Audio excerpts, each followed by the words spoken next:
Hi hello నమస్తే welcome to ఈహా నేను మీ Shanvitha. So మనకి బిగ్ బాస్ ఇంకొక వారమే ఉంది. ఈ వారంలో టైటిల్ ఎవరు కొడతారా అని వెయిట్ చేస్తున్న వాళ్ళకి ఆన్సర్ వచ్చేస్తుంది. సో నిన్న Sunday fun day so episode అయితే కంప్లీట్ అయింది అండ్ మనకి కూడా చాలా ఎంటర్టైన్ అయింది. సో అందరు ఎక్స్పెక్ట్ చేసిళ్ళు కదా విష్ణు ఉంటుందని. ఇప్పుడు ఎక్స్పెక్ట్ చేసేటోళ్ళు చెప్పండి, ఉందా వెళ్ళిపోయిందా? సో వెళ్ళిపోతుంది అని అంటే ఇంకా మా ఫ్యాన్స్ అయితే ఓ రేంజ్లో వేసుకుంటున్నారు. అసలు లేదు విష్ణు టాప్ ఫైవ్ అని, అట్లీస్ట్ టాప్ 5కి కూడా లేదండి, టాప్ 6లోనే ఎలిమినేట్ అయిపోయి వెళ్ళిపోయింది. సో అదంతా పక్కన పెట్టేద్దాం. ఇప్పుడు మనం కొన్ని డేస్ నుంచి ఓటింగ్ విషయం మాట్లాడుకుంటున్నాం. అదే సీక్వెన్స్లో ఎలిమినేట్ అవుతున్నారు. సో మనం ఎవరినైతే గెస్ట్ చేస్తున్నామో వాళ్ళే ఎలిమినేట్ అవుతున్నారు. అండ్ మనకి ఇక్కడ నెక్స్ట్ ఇప్పుడు చూసుకుంటే రోహిణి అనుకున్నాం, రోహిణి వెళ్ళిపోయింది. అండ్ దాని తర్వాత విష్ణు అనుకున్నాం, విష్ణు వెళ్ళిపోయింది. సో అండ్ ఇప్పుడు సేఫ్గా ఉంది ఎవరంటే నిఖిల్, గౌతమ్, ప్రేరణ అండ్ దాని తర్వాత నబిల్. సో అండ్ ఇప్పుడు విష్ణు ప్లేస్లోకి అవినాష్ వచ్చాడని చెప్పొచ్చు. ఇప్పుడు అందరూ ఏమనుకున్నారు, సో ఇన్ కేస్ విష్ణు ఉంటుందేమో అని అనుకున్నారు. కొన్ని టైమ్స్లలో బిగ్ బాస్ సపోర్ట్ చేసి విష్ణుని టాప్ 5లో ఉంచుతుందేమో అని అనుకున్నారు. బట్ అది జరగలేదు. సో అది కొంచెం కట్ చేస్తే విష్ణు వెళ్ళిపోవడం జరిగింది.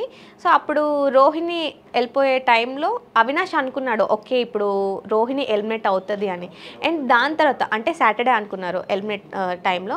సో సండే ఎపిసోడ్లో వచ్చేసరికి ప్రేరణ వెళ్తుందేమో అని అనుకున్నారు. విష్ణుని ఎవరంత ఎక్స్పెక్ట్ చేయలే. ఇన్ కేస్ విష్ణు ఉంటుంది అని అనుకున్నారు. బట్ సడన్గా విష్ణు ఎలిమినేట్ అయిపోయింది. ప్రేరణ టాప్ 5లో సేఫ్గా ఉంది. సో అండ్ ఇప్పుడు మనం ఎవరు టాప్లో ఉన్నారంటే మనకు నిఖిలే ఉన్నారండి. నిఖిల్, గౌతమ్, ప్రేరణ, నబిల్ అండ్ అవినాష్. సో వీళ్ళ దాంట్లో ఎవరు విన్ అవుతారా అని చాలా అంటే చాలా వెయిట్ చేస్తున్నారు. అండ్ ఇంకా నిన్న మనం చూసుకున్నట్లయితే ఒంటికాల మీద డ్యాన్స్ చేయడం అవినాష్, అది చాలా బాగా అనిపించింది. అండ్ 50 lakhs అది సూట్ కేసు చెప్పి ఎవరు తీసుకుంటారు సో అది ఇది అని చెప్పినప్పుడు ఎవరి పాయింట్స్ అంటే ఏం యూజ్ చేసుకుంటారంటే ఎవరి ఒపీనియన్ వాళ్ళు చెప్పడం, అది కూడా చాలా బాగుంది. అండ్ థ్యాంక్ యూ, సారీ చెప్పడం, రిగ్రెట్గా ఫీల్ అయ్యి సారీ చెప్పడం.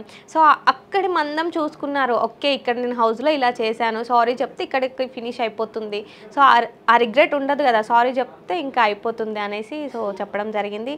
సో అండ్ మనకి ప్రేరణ, నిఖిల్. సో ఈ ప్రేరణ నిఖిల్ ఏంటి మళ్ళీ అని అనుకుంటున్నారా? విష్ణు వెళ్ళిపోయే ముందు టాప్లో ఎవరు ఉంటారు రన్నర్ విన్నర్ అంటే నిఖిల్, ప్రేరణ అనేసి తను చెప్పడం జరిగింది. సో అండ్ తను ఇన్ కేస్ టాప్ 5లో ఉండి టైటిల్ విన్ అయితే నిఖిల్ రన్నర్ అని చెప్పడం జరిగింది. చాలామంది అనుకున్నారు అమ్మో ఈమె టైటిల్ విన్ కొడితే ఇంకా నిఖిల్ రన్నరా అని. సో వాళ్ళందరికీ అంటే ఒక క్లమ్జీ చేసేసిందని చెప్పొచ్చు. అంటే తన ఒపీనియన్ చెప్పింది. ఇన్ కేస్ నేను విన్ అయితే సో నెక్స్ట్ విన్నర్ తర్వాత రన్నరే కాబట్టి రన్నర్ ప్లేస్లో నిఖిలే ఉంటాడు కదా అని తను చెప్పింది.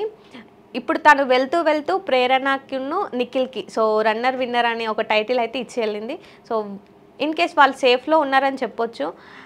ఇప్పుడు నెక్స్ట్ ఎవరు వెళ్తారా అన్నది ఒక క్వశ్చన్ మార్క్ ఉంది. సో అండ్ మీకు ఎవరు అనిపిస్తుందో కూడా కమెంట్ చేయండి.